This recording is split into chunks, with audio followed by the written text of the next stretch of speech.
Hey everyone, just want to give a quick thank you to everyone who's been leaving these amazing 5-star reviews of the podcast on iTunes or really wherever you listen and can leave reviews. This week I want to say thank you to Kabulas from the US. He says, excellent interviews, 5 stars. Johnny always has interesting guests and a great flow to his interviews. The show is great for anyone who's location dependent or thinking about becoming location dependent. Thanks again and enjoy this week's episode.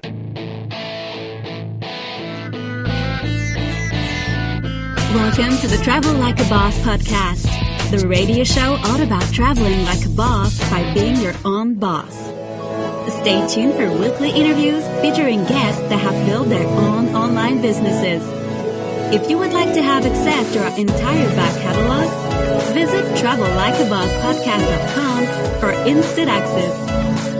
And here's your host, Johnny SD. Hey guys, it's Johnny and welcome to episode 175 of the Travel Like a Boss podcast. I'm here with Christopher Dodd.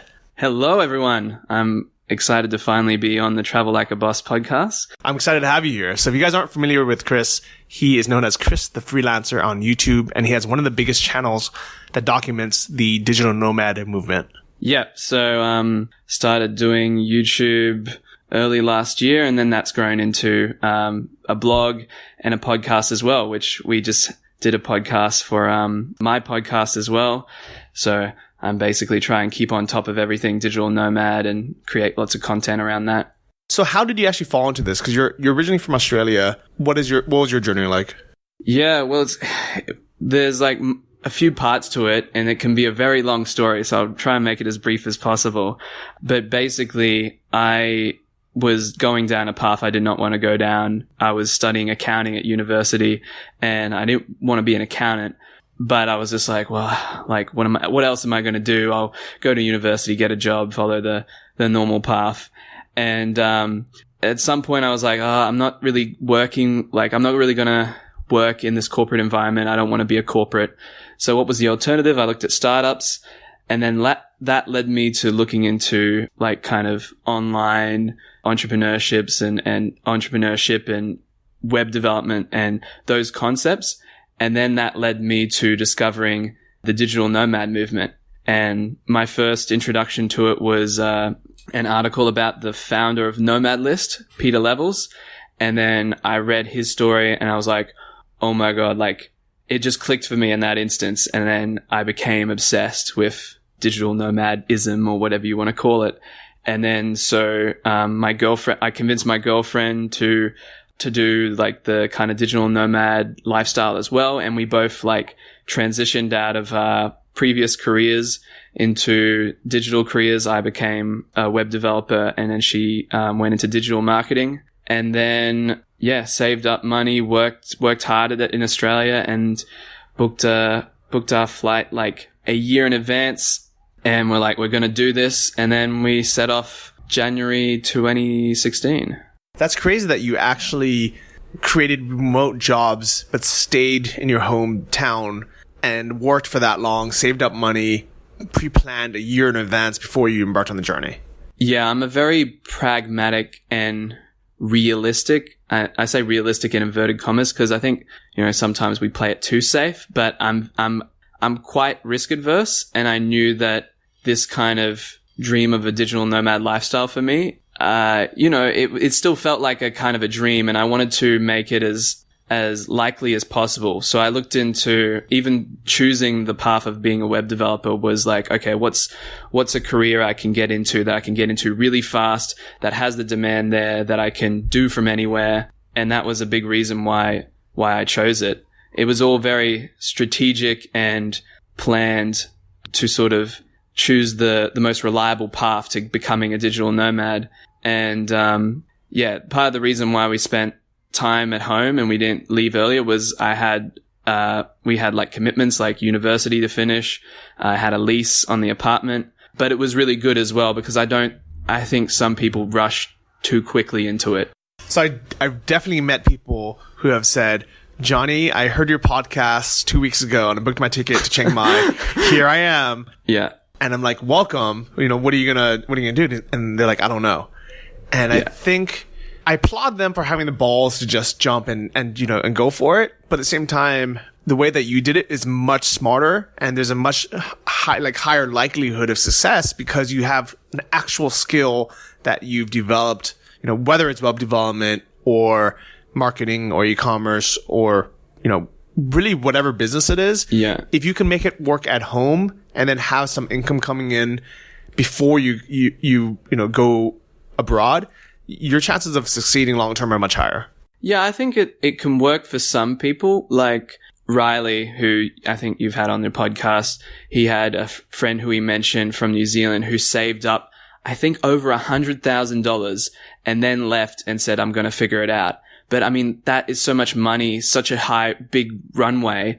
And he wanted to do everything online. I think he did Amazon FBA.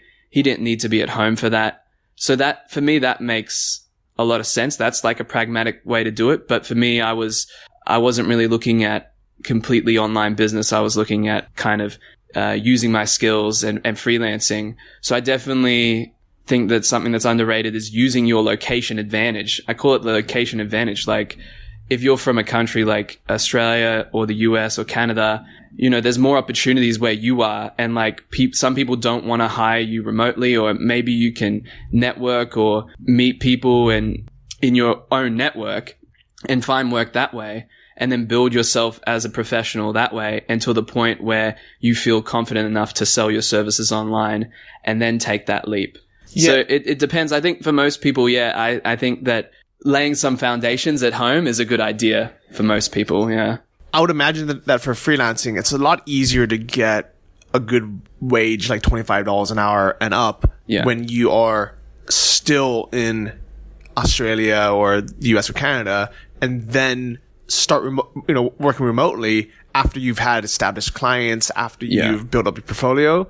Then if you move straight away to Vietnam or something, even though you're Australian, a lot of businesses or people might not want to take that risk because they don't know, your skill set. They don't know how good you are. So you naturally have to charge a lot less money to build that up. Yeah, it was actually a big wake up call to me, because I guess if I made one mistake, it was I've invested a lot in skills and my career back home and not at all in selling myself online.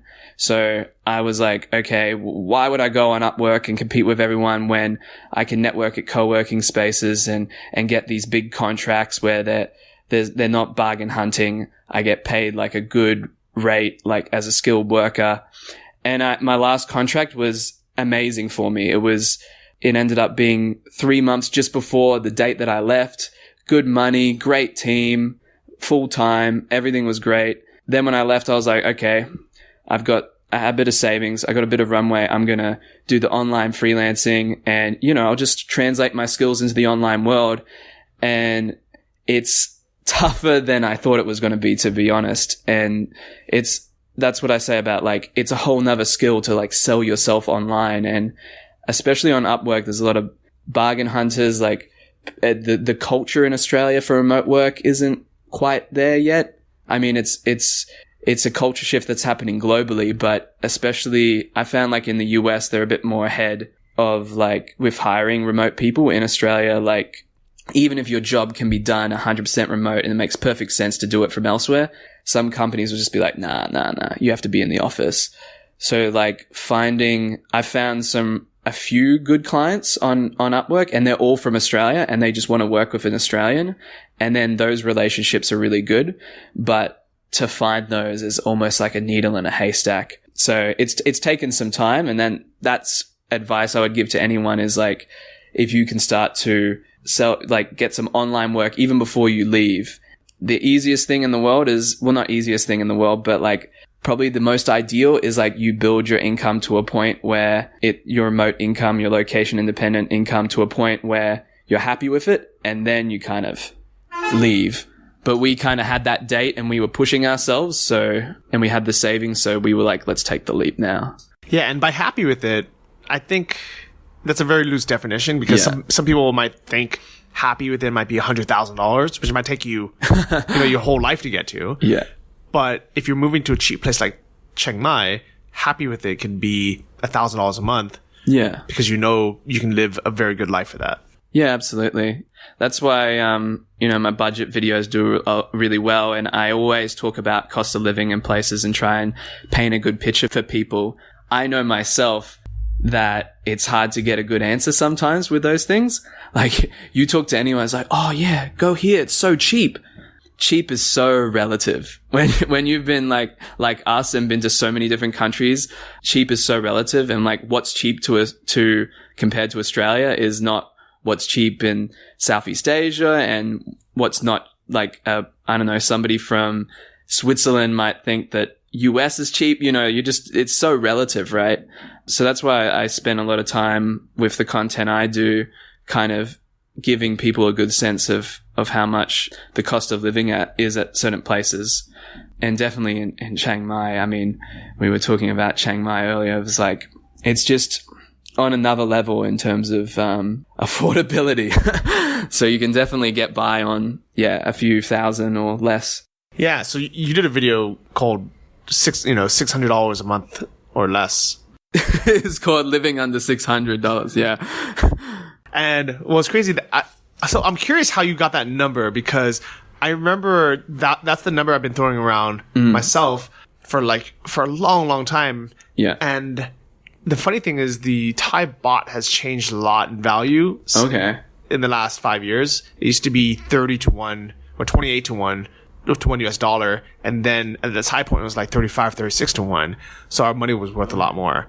I see. And I remember just kind of, because I lived off of $600 a month for like the first 6 years or something. I was in Thailand, maybe 5 years. And that was kind of just like by accident. It wasn't that I had a $600 a month goal. It was just kind of like what I spent for like the cheapest place, eating cheap Thai food, join a cheap gym, things like that.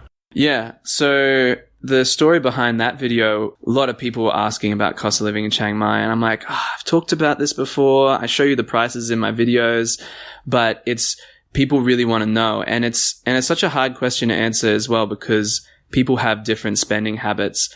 I actually we have a couple that we're friends with, Denise and I. They're from Australia. We've never met them in Australia, but we met them out in Asia. And they were telling us like how much they spend. They spend more in Chiang Mai than they did in Melbourne on things. And we're just like, what the hell? Anyway, that's a bit of a tangent, but it just goes to show that how the range, and then, I've seen videos of people doing it for 200. But the reason why the 600 came up is I was thinking about had this idea to do a budget challenge, and then I'd film everything, and then people could get the sense of I'll take them through a whole month. They can get the sense of how much things cost. And to be honest, your story was a big factor in it, but I also went to Google and I typed in what's a budget. There was a few different ones, but I saw the 600 number come up maybe a couple of times extra. And then so I just put your experience together with a few other people saying 600 is a good amount. And I just decided on 600. And I thought that was achievable for me because I was very loose with my money and I was spending about 1,000 a month. So yeah, I just chose that. And then as we saw in the video, it was pretty easy to stay under 600. And then now I'm wondering how did I even spend that extra 400, Yeah. So Chiang Mai really is a cheap place to live. But it's funny that what you said earlier, where it's cheap is a relative term, because everyone kept saying how cheap Gran Canaria is. Yeah. And then we got here and we were like, it's not that cheap. Yeah. It's not expensive, but it's definitely not cheap. Yeah. It depends on who you talk to. I'm doing a lot of videos with Nomad City right now, which is an event here in Las Palmas. And, one of the people I've met here who's involved in it is Julie Clark. She has her company here from the US, and she always talks about how cheap it is. But she's thinking I've spent all my time in Philadelphia. She's from Philadelphia, I believe. And she's got that lens of what things should cost in Philadelphia. And then she comes here and she's like, oh, wow, so cheap. Her team's never been to Asia because of the time difference. It just wouldn't make sense time zone wise. But, you and I, we spent a lot of time in Thailand. So that kind of changes your perspective of what cheap is or what expensive is. And as I was saying to you, as we were walking here to the apartment, is I would describe the prices here as just reasonable. Like, this is what things should cost, in my opinion. Yeah, and I agree with that. And I think everything is a decent value. Yeah. Nothing is really outrageously priced. Like, when I go to London or Australia or Hawaii or, Germany, and a taxi is $40, I'm like, that is outrageously priced. Like, it shouldn't cost that much for a 10-minute ride, or even a 20-minute ride should not cost $40. And then in places like Chiang Mai or in Poland or in Ukraine, a 20-minute ride might only be $2, and that's outrageously cheap. Like, I'm like, wow, that's an amazing deal. Like, it shouldn't be that cheap. Here, I think it's a very good value. You're like, oh, it's a $5 ride for 20 minutes. That's a good value. Yeah, absolutely. I mean, it's funny how as an individual, my perspective changed as well after leaving Chiang Mai. And definitely my first stop was the UK after Thailand. And then just seeing those was like a bit of I prepared myself for it. Obviously, I knew things were ridiculous in London.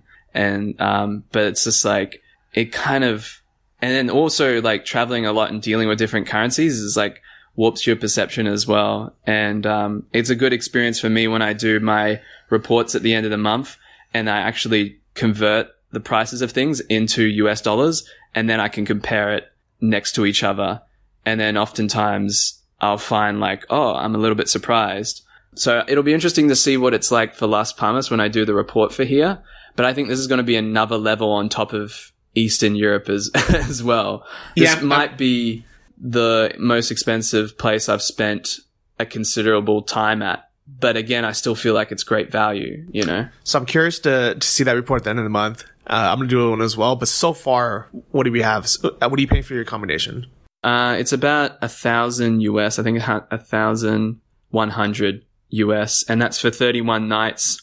Yeah, it's a studio apartment. We love it. The only thing missing is air conditioning, but that's not a common thing in Las Palmas anyway.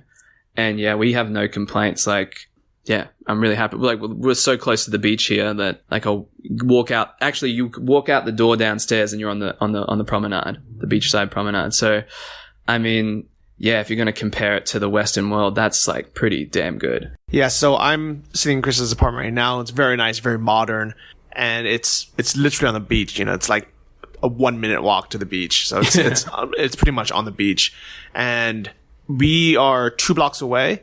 So, a 2-minute walk away. Yeah. We are paying $1,500 a month, but it's a 2-bedroom. So it's a little bit less.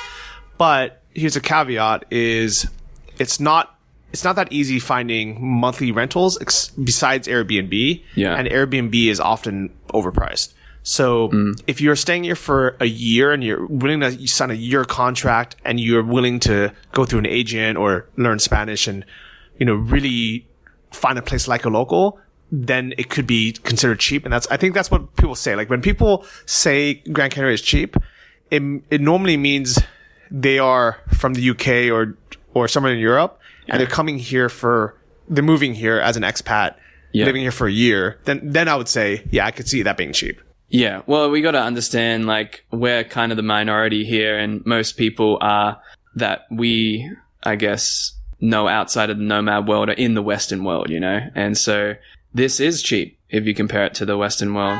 Well, let's talk about food. So we just had lunch today, and it was a nice place. We sat outside, good weather. We had great food. We had ceviche, and we had like poke, I guess. I don't eat raw fish that often, and I don't think you do either. No, I was used to be allergic to fish, so I never quite acquired the taste. So our bill for us was about $20 per person. It was like 18 euros or something, right? Yeah, I think the bill was 50, just over 50, maybe 53 euros for three people. Yeah. And that's definitely not cheap because, compared to Chiang Mai, a meal is like $2 or $3. But at the same time, we're not, in Chiang Mai, you're not having ahi tuna and ceviche. Yeah. You're just having like rice and chicken with some vegetables or something. Yeah, and you're sitting on like a plastic stool and there's no walls to the restaurant and stuff like that, which is cool. I mean, some people would not do that at all. Like my mother, for example, she's like, so like, we were having this conversation because I was with her on a family holiday in Greece, and we were all staying at nice accommodation, always went to the nice restaurants. And I'm like, don't you ever want to have an authentic travel experience? I feel like Thailand is one of the sitting on the plastic stools and everything is like, it has its purpose, like not just for being inexpensive, but it's kind of it feels authentic, and it's great to be around the local people, and the food is, you know, if they serve that in a fancy restaurant, in a fancier restaurant, like with nice chairs and stuff, you'd be happy with that as well. Yeah. Well, what's funny is in Chiang Mai, there are nice restaurants that, you know, you can sit down and have really good service. You can have white tablecloths if you wanted to. Yeah. But both of our favorite restaurant or place to eat is that random fried chicken lady. Oh, yeah. That is literally set up under a tree, and we have leaves falling on your plate sometimes. Yeah. But the food is amazing. And it's like, what, $2? Yeah. So I think mine usually came out to 60 baht, which I think that's like $1.80 US maybe. Yeah, that's like just over $2 Australian. I think the exchange rate's 35 to 1. Yeah. So for US. That's amazing. And so here you can obviously eat cheaper as well, but I would say on average you're going to spend minimum €5 for even a basic meal. Yeah, one thing I really miss about Asia actually is proper street food. Because it's quick. Like if you're at the co-working space and you want to have a quick lunch, walk over there, eat, you're done. It's good. You come back. One of the things that I've found, like I said, this place is pretty ideal, but the one thing that bothers me is like there's no like healthy fast food that I've found, and like all the fast, I guess, quick meals that you have are like sandwiches basically, and you can pick them up for like a few euros, but it's like a small sandwich. It's nothing fancy. But like at Coworking City, I'm not packing my lunch. I just want to go out and have a quick meal. And then I come back and then I go out and I'm like, oh, where's just like a normal cafe or somewhere? And even in Eastern Europe as well, I like missed like just walking down the street, getting some street food and just, yeah, no bullshit about it. No going to a restaurant, having to sit down and then where's the bill, all this stuff. Cause yeah, like sometimes you just want a fast meal. Yeah, I definitely agree where, I want to get back to work. I want to go out for 20 minutes, grab a bite, walk back. I'm done. I don't want to sit down for an hour having a proper meal. Yeah. And it's funny that when we had normal jobs, I'm sure we would love to have had long hour-and-a-half lunches, if we didn't get in trouble for it. But now that we're working for ourselves, we're like, no, let's just make it quick. Actually, I can't really relate too much because I haven't spent a lot of time in the full-time working world. I'm actually an exception to a lot of people that get into the nomad movement. There's a lot of what I call corporate escapees, and then a lot of them are like, "Why would you work at a co-working space?" For example, like people are trying to avoid that office environment. For me, I don't mind it at all, but I guess I haven't been stuck in a cubicle like a lot of people. Yeah. I mean, I guess I'm a corporate escapee. I never really phrase it that way, but I like working at co-working spaces because I have the freedom to just pack up and leave when I want and not have to explain it to my boss. Yeah.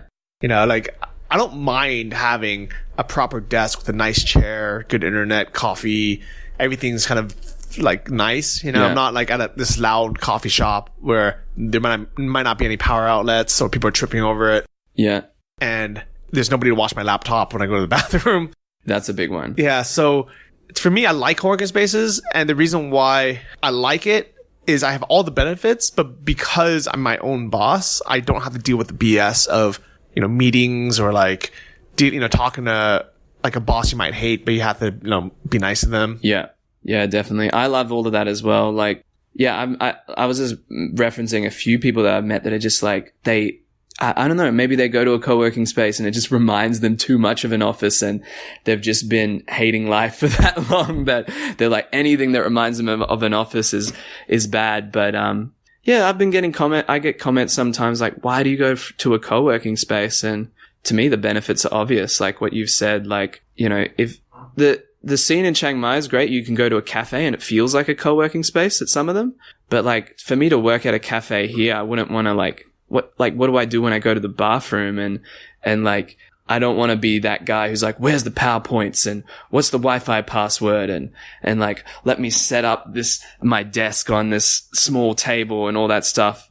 And I'm quite particular I think we both are with like, whether the table is at a good height and the seats are ergonomic and we both use the roost stand and that's important to me. That's like that gets me in the productive flow, having that nice setup. Yeah, I agree 100%. So I'm curious, how did you get into YouTube and what was that like?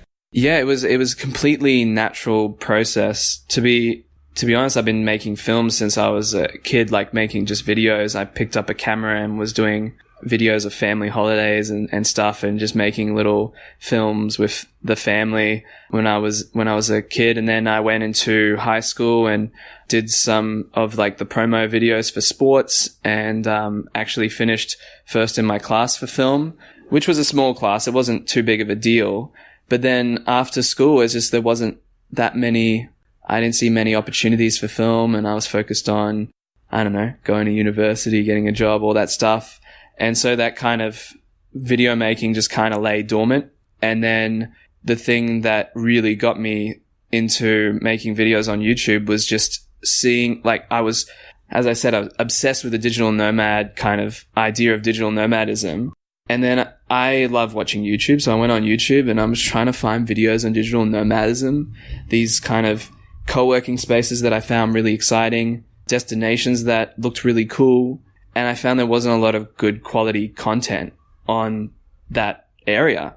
And so basically that just the combination of me liking to make films, me being obsessed with the nomad movement, and then also seeing a huge gap there on YouTube made me like really motivated to fill that gap. And I was just going to vlog to begin with, like just show people like, look, I'm working my job, but it's overseas. Like this is a real thing. Cause some people, it's like so far out of their reality. And my first stop was Bali and that's when I started to expand because I found all these cool co-working spaces that weren't being covered and started doing interviews, started doing all kinds of things. And what excites me and really drives me today is like the videos I create are like the first for many things. Like for instance, I was telling you about how my newest format on my channel is the review videos where I'll go to a new destination and do a review of my experience as a digital nomad. Nobody's doing those videos. Like nobody's sitting down for 20 minutes and running through the list of like what co-working spaces are available, how much things cost, what are the internet speeds at these co-working spaces, what are the things to do, how much do the phone plans cost and what gigs can you get and all that stuff. So I'm like, I don't know if I would have been as excited to do it if like there was a channel like Chris the Freelancer already on YouTube, but I just saw like, gee, like I'm super excited about this. Let's make some videos. And that's really cool. And it's almost kind of funny where I think it's weird that there wasn't a channel and that nobody was really doing it before you. Or like, I think a lot of people would have thought like, Johnny, why didn't you do it?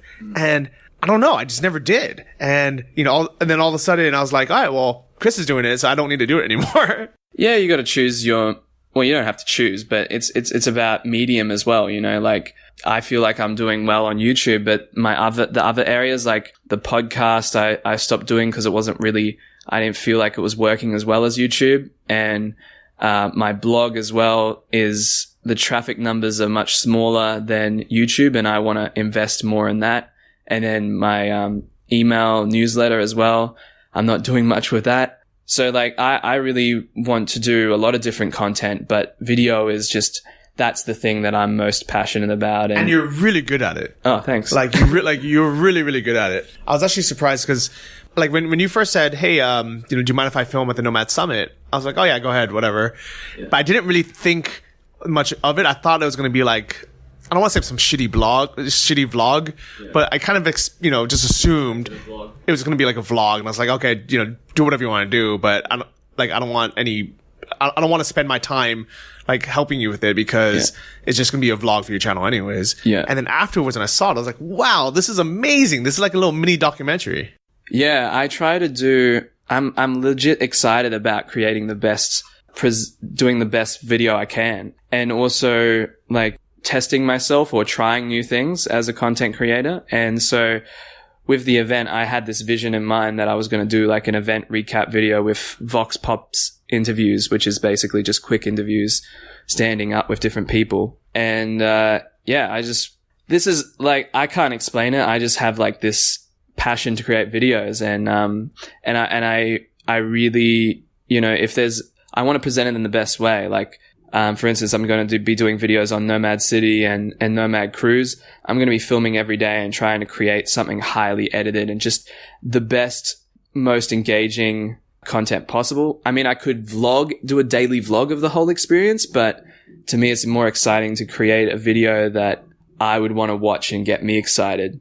And I guess my key fan that I'm like trying to appeal to is myself. And I'm glad you're doing that because I hate vlogs. Yeah. I don't know if I've ever mentioned that, but vlogs piss me off because when I search YouTube, I want to find good quality content that teaches me something. Yeah.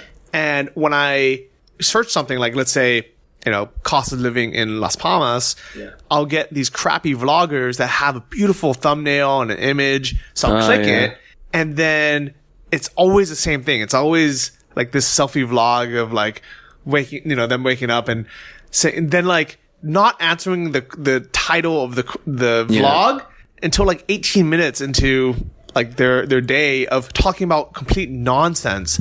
Yeah. And I see why people watch it is because they kind of get tricked into clicking because it has this great thumbnail image. It's usually of some hot girl. It's like it's good quality footage, and it's almost like a little soap opera. It's almost like they're mini Kim Kardashians.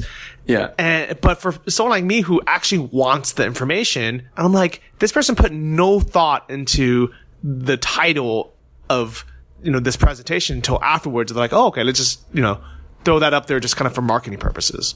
Yeah, that frustrates me as well. And when I remember when I was doing the video How to Be a Digital Nomad, I watched some videos, and that one of them was a vlog. It was like the title was like How to Be a Digital Nomad. This guy was just hanging out in Chiang Mai, and then he went to a coffee meetup, and maybe for one sentence message like, yeah guys, so here we are, like this is how you become a digital nomad, connecting, like here's everyone. And like it's 10 seconds out of a 10-minute video, and I have to scroll for that little tiny piece of value. So I was just like, well, stuff these guys. I'm going to come in here and with my diagram, sitting down with my computer and like do a roadmap and map it out for people, because that's the best way to present the content, I believe.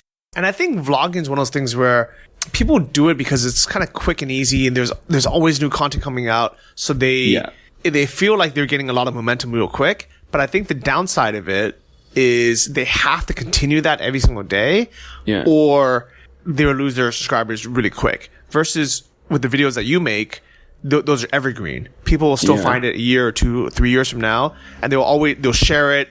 They'll go back to it because it's actually good, useful content. Yeah, that's what I'm trying to do is create videos that will stay on there and be valuable to people. I actually don't watch a lot of vlogs myself, and I'm not a big fan of vlogging. I don't necessarily see the appeal. Like, you got these daily vloggers that film everything of their life and put it online. And maybe if you're watching that passively, but I have a bit of a low attention span when it comes to these things. So I want to be engaged straight away. And so the point of my vlogs is there's a point to them. I'm never like, this might change, but right now I'm not really interested in putting out a vlog that's just like my day, just about me, just like me running my mouth. I generally have a purpose to it. And when I started the vlog as the first format on my channel, it was all about like, I want to show people my life as I'm working remotely from different locations so that people can see it's possible. They see like, oh, there's the co-working space. So this is how I can live if I wanted to do remote work and travel. So like all my vlogs kind of have a purpose. And if you see like Digital Nomad vlog written on any of my videos, it's because it involves remote work, and I usually only make 1 or 2 per destination so that you can see like, okay, get an overview of like, that's what it's like to do remote work in that destination. But I'm not like that's why I would never like, I want to be able to daily vlog, but like, I have to create content that I would watch, and I also don't want to put out crap. Yeah. And also, well, one of the reasons why I don't do more videos or a vlog is because I feel like I'm not in the moment and just enjoying what I'm doing. I'm just filming to film or doing things just to get that shot. And I know this is true because I've hung out with like some daily vloggers, and they're so annoying to hang out with because they're not, you know, just there hanging out. They're making their video the whole time. Yeah, and on the flip side, as the vlogger yourself, I feel awkward as well. Like I like the times that I want to share the most is when I'm with other people and having other people's perspectives on camera as well, and then also showing people like the type of people you meet when you're traveling and be a digital nomad.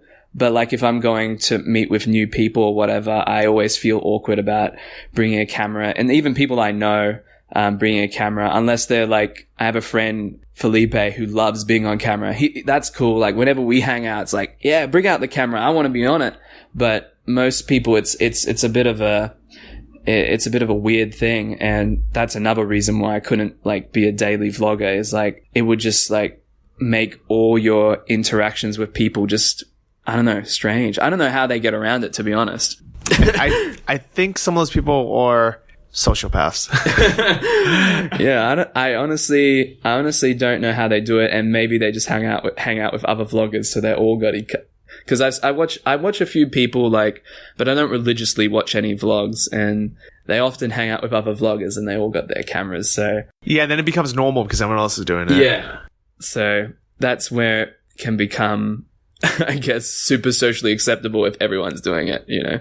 But you know what? At the same time, I can't hate because there's plenty of people that like watching, you know, keeping up with the Kardashians. So I'm sure there's people that love watching someone's nomad life through a vlog or their vegan YouTube channel vlogs, you know, what they ate every day. Yeah, vlogging is just huge. And if you want to succeed on YouTube, if you can vlog, that's like the best way, I believe. Because it's like, you got to be able to create consistently and keep people interested. What's the best way you can do that is make your life a channel, because you're always with yourself, and so like your life continues, so you can always make videos on your life.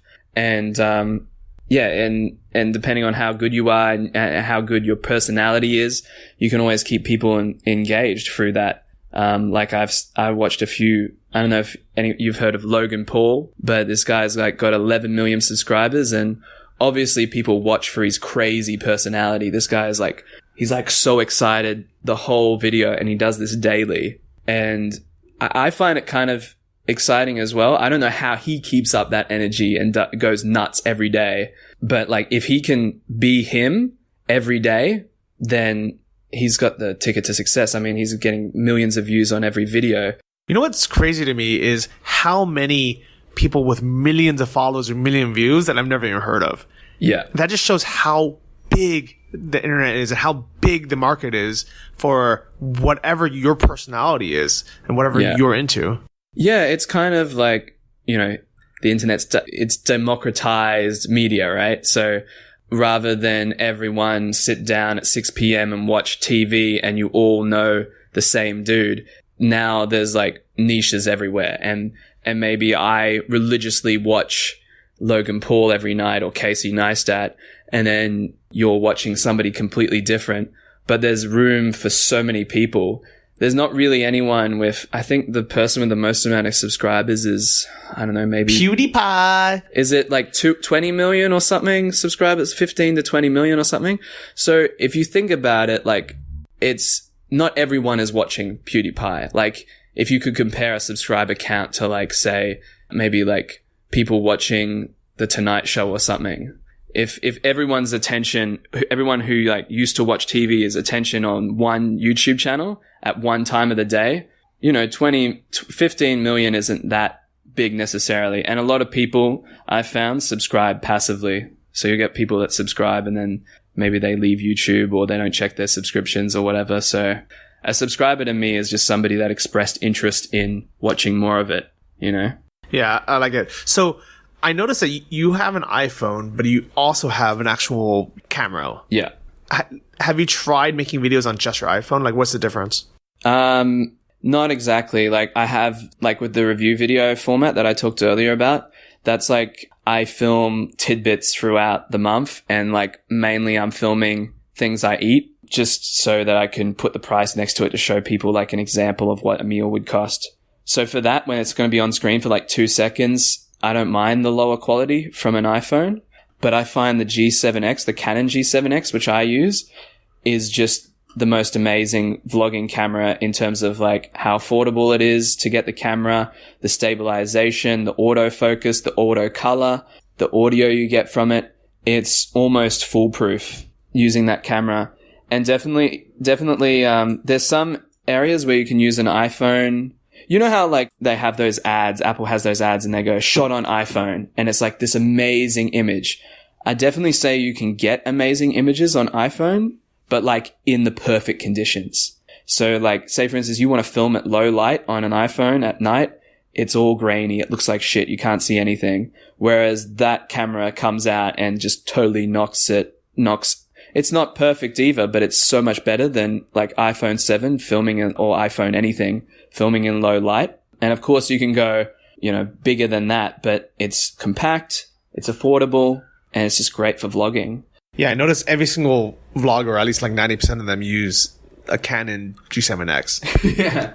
Or I think the equivalent in Sony is like an RX 100 or something. I'm holding it in my hand right now. It's not that big, so it could fit in my pocket easily. I think for me, I just don't like carrying anything else. And that's why I keep upgrading to the latest iPhone, just kind of hoping that the video will be good enough. Yeah. But it's always behind an actual dedicated camera. Yeah, I have a dicky looking pouch that I keep on my belt, and it's not fashionable at all, but I keep my camera on me at most times. Oh, is that what that fanny pack is for? Yeah. And actually in London I had to, Denise was like, you're getting too many looks, like you need to put it away. And I'm like, okay. I think maybe in the future I might just clear one of my pockets and put it in a pocket, or get some kind of case that doesn't look like a fanny pack. But I mean, it comes in handy. Today, we were doing a podcast interview for my podcast, and you gave me the idea of like, well, you should film your podcast as well. We wouldn't have filmed it if I wasn't carrying my camera on me, and I'm always creating content. So yeah, it's good to have it there. I kind of learnt that from Casey Neistat, who's a famous vlogger who uses the G7X.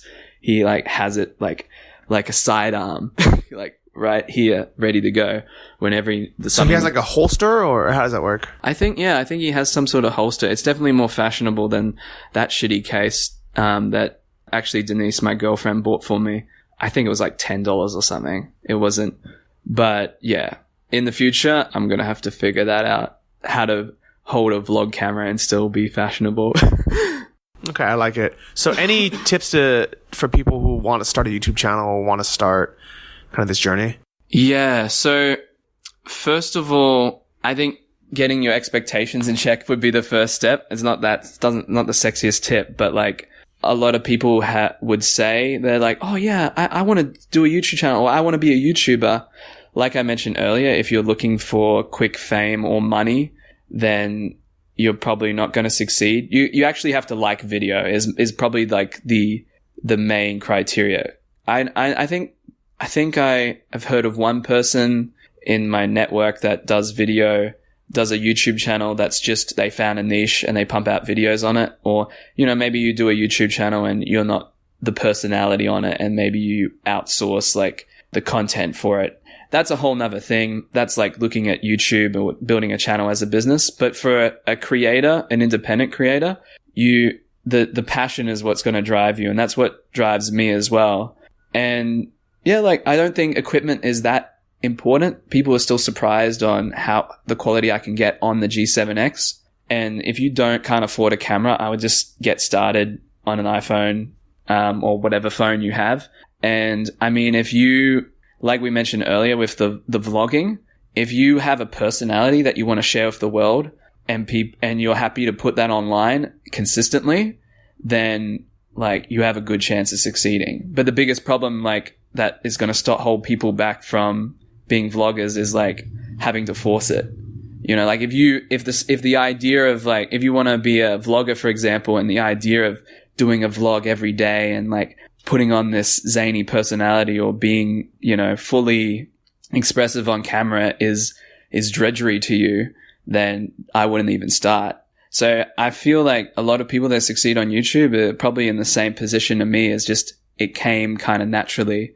And so if like you get that calling to start making videos and put it online, the biggest thing I'd say is like, you can never start too soon. So you should just like start today. Even if you just do one video, like you put out one video and it'll still get views, like maybe even if it's 2 views a month, you're still getting like new viewership every month. So like, start as soon as possible, because you can start building it straight away. Yeah. And if anything else, you're warming up your YouTube account for when you actually want to start making a lot of videos. Yeah.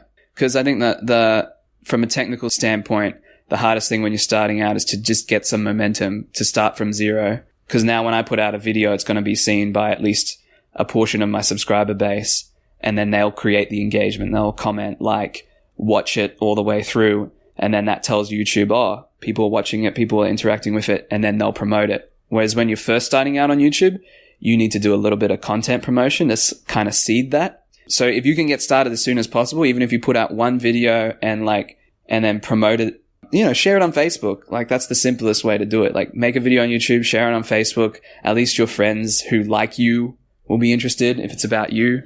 And then, yeah, just take it from there, and don't be limited in terms of what you want to do, and just whatever comes naturally is usually going to work. So I think one of the reasons why I like your videos so much, and I think the Nomad community likes your videos so much, is the fact that you are very level-headed and you're kind of very authentic, and people can trust you. I think when you put out a video about digital nomadism, which some people, you know, I think is kind of like a dirty term almost. You know, there's a lot of people that they're like, oh, you know, being a digital nomad is a scam, or online work is a scam. Yeah.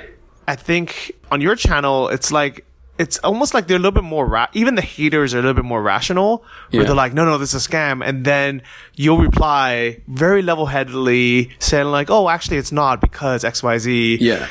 What's your experience with that? Yeah, there's one comment that came to mind when you said that, was like, oh, Chris, you're promoting a lie. Not everyone could be a coder. And I'm like, I never said that. And I agree with you. And I'm not trying to like make it seem better than it is, or I'm not trying to convince anyone that this is for them. And I'm not trying to market the digital nomad lifestyle. I'm trying to promote it. And to me, the difference is promoting it is just showing it off. And you can decide whether you're interested in it or not. I'm not going to dress up the negative aspects or like sensationalize the good aspects. I'm passionate about it. I share that passion with people. And like, my whole goal was just to kind of, if people are searching digital nomad stuff, I want to be the one that shows up, because I want to, and this is something that I've had to do kind of just to scale my channel, is to try and reach people who have no idea what digital nomadism is.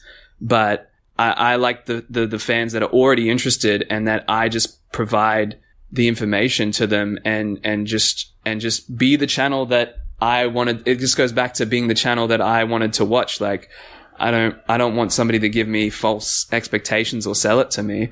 Just show me what it's like. And if I think it's amazing, I'll think it's amazing, you know? I still think the digital nomad movement, like, it definitely has its downsides, but I still find the whole, you know, not even my digital nomad journey, but like the movement of people itself is just a very interesting topic. It's part of broader topics of lifestyle design and also, you know, thinking outside the box of the traditional job system, which a lot of people find unfulfilling. So I just want to be there to share the alternative. And I think my videos give people, because it's far out of the reality that they might be living in, it kind of gives them a gateway into it and kind of makes it a bit more real for them. But yeah, I've done a video on, I don't know if you've seen my video, Life Outside of Niman, where I literally, like, this guy was like, you should just delete your channel, like, digital gonads, you suck, all this stuff. And I'm just like, I gave him some airtime on my channel. I put it on I brought him on. I asked him some questions, let him share his viewpoints. I'm not afraid to share people who are negative of the lifestyle and share their viewpoints online. I don't say much negative stuff because I like it. But if people feel like there's a negative message that should be out there, come on board. That's an open invitation to anyone here that's listening, that wants to maybe shed another part of the lifestyle. I'm open to sharing that. You know what? I like that a lot. And I think having you there, like as a level-headed person that's not telling them to fuck off or telling them that they're idiots, it's much needed because they feel like they can actually like openly discuss, you know, how they're feeling with you and why they feel that way. Yeah.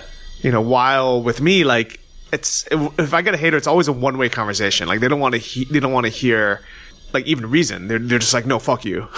Well, I have my opinion on what happens with you know, you get a lot of heat.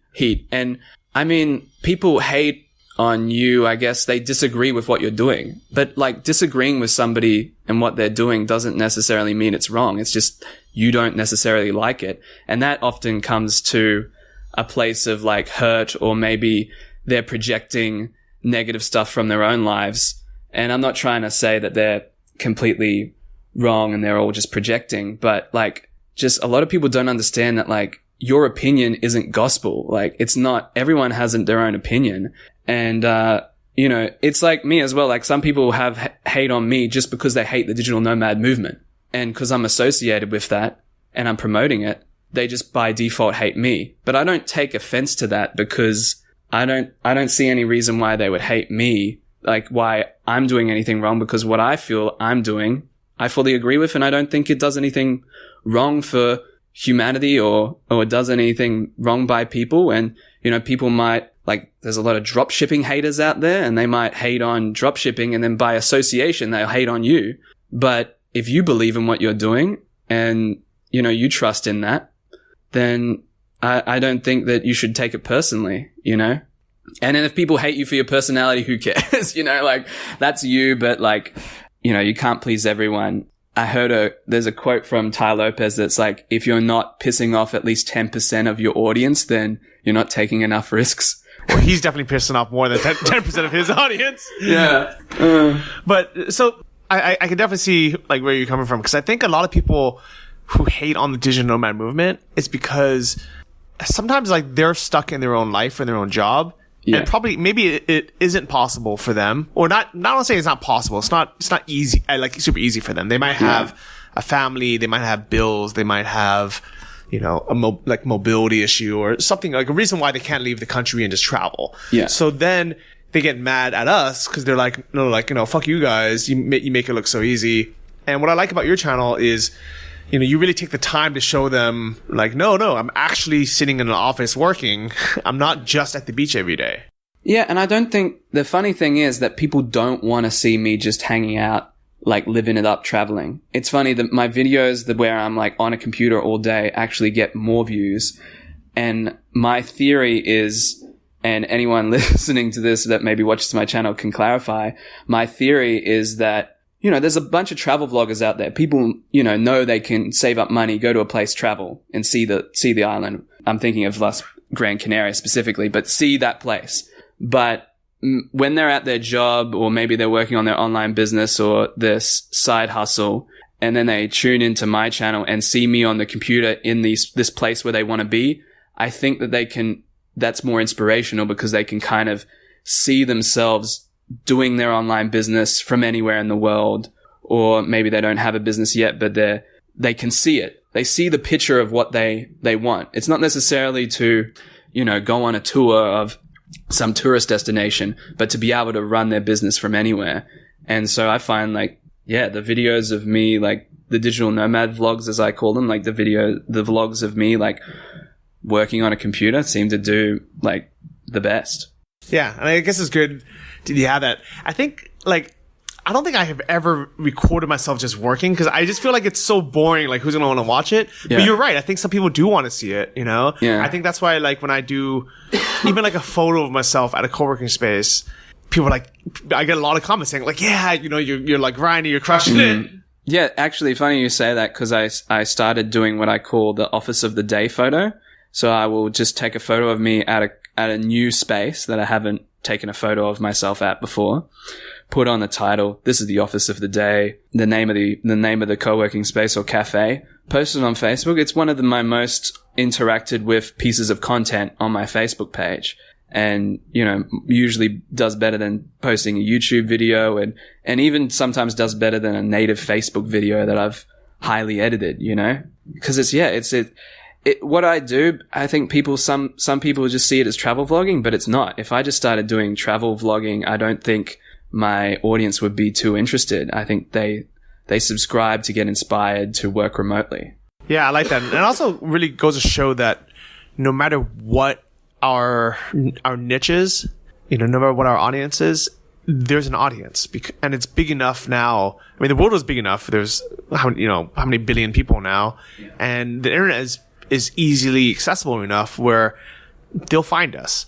And I'm sure my audience and your audience is a little bit different. Yeah, definitely.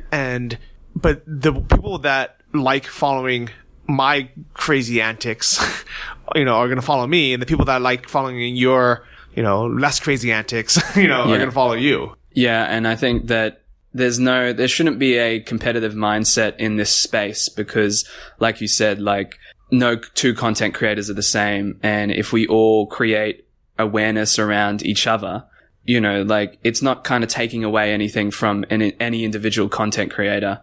So say for instance, somebody comes, my channel is like a gateway for some people, and then maybe they're more interested in online business and e-commerce and stuff like that, and they see you on my channel, and then they go to your stuff, and they're like, oh, this is resonates more with me. This is more what I want to know, and maybe the flip side.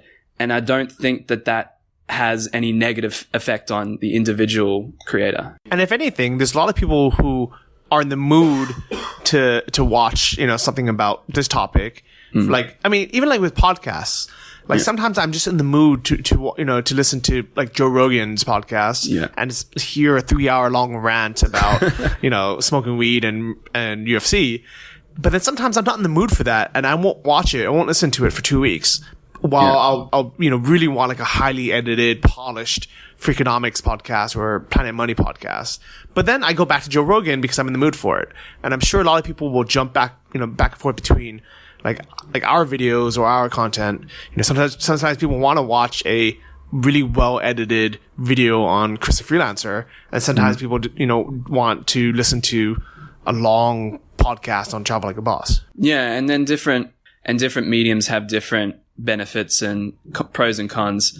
And so that's why I expanded into different content types, including podcasts and blogging. And I try to do something different on each of them. I don't just do a blog post and then a video and a podcast all on the same thing.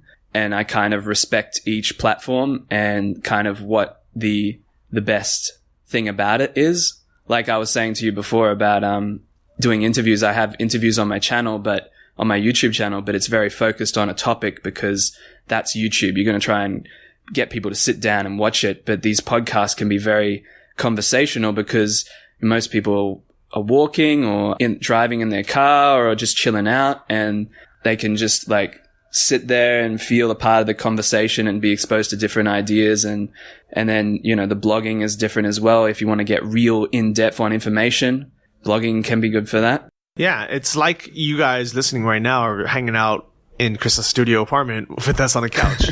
Yeah. And by the way, if you guys hear the difference in audio quality this week, it's because I'm locked out of my apartment and Chris is at the gym with the other keys. So Christopher and I are on our iPhones. So we're using two separate iPhones. I'm using mine, he's using his, and our editor Anthony's going to sync them together. So hopefully it sounds good. And if it does sound good, or it sounds good enough for you listening, this is kind of one of those big kind of takeaways where don't let equipment stop you from starting. So if you want to start a podcast and you think this sounds good enough, just do it on your phone. Absolutely. Yeah. And specifically for podcasting, as long as you get isolation and you don't get that background noise, it's gonna, people are still surprised that all my episodes are filmed completely on 2 iPhones. Yeah. So Hope you guys enjoyed this episode. Chris, thanks so much for coming on. Yeah, thanks for having me. I enjoyed the talk. Yeah. So I'm excited because we are going to be attending Nomad City this next week, which is a bunch of events kind of throughout the week. What is it? What's happening? Do you know all the events? I can't list them off by heart, but there's a pre-event on Sunday that's like a scooter trip, and then there's surfing, hiking, and these are all on separate days. So it's like literally 7 days of constant events, and then the final 2 days, I believe, or just before that, talks and workshops. So that's like the more where you'll learn more. But the rest is about discovering the island and meeting other people. So yeah, I'll be making videos, so I'm really excited about it.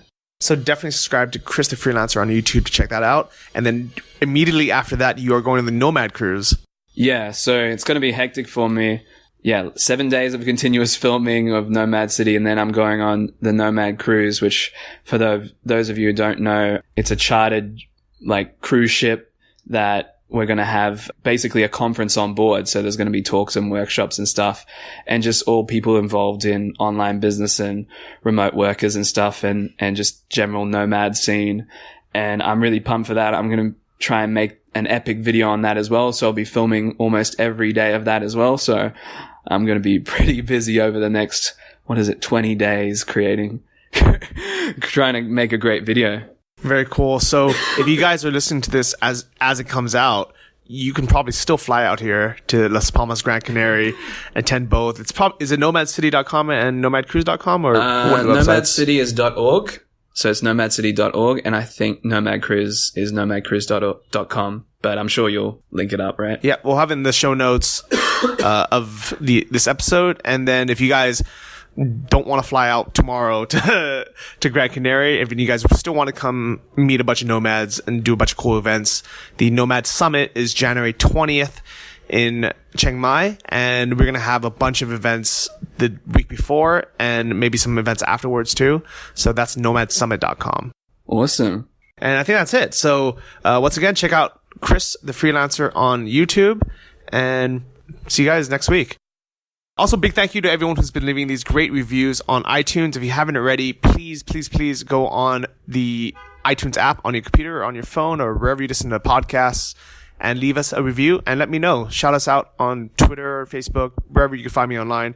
Let me know so I can give you a shout out on the next episode. Peace out, guys. Thank you for listening to the Travel Like a Boss podcast. If you want to hear more, including the bonus, How to Choose the Perfect Niche episode, join our mailing list at travellikeabosspodcast.com. See you next week, and remember, if you want to travel like a boss, you need to be your own boss. So start your online business today and start living the lifestyle you've always dreamed of.